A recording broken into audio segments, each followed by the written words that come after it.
স্বরূপনগরের বিথারি সীমান্ত এলাকা থেকে এক ভারতীয় যুবকসহ দুই বাংলাদেশি মহিলাকে আটক করল বিএসএফের জওয়ানরা।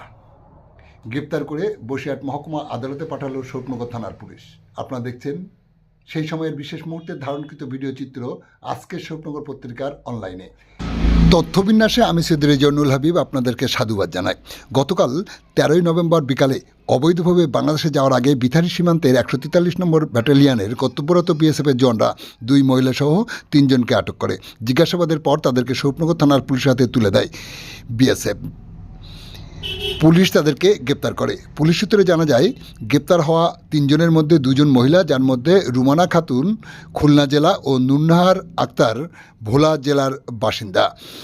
সাথে থাকা আলামিন মোল্লা তার বাড়ি রাজারহাট এলাকায়। আজ সকালে গ্রেপ্তার হওয়া ওই 3 জনকে বসিরহাট মহকুমা আদালতে পাঠালো স্বরূপনগর থানার পুলিশ।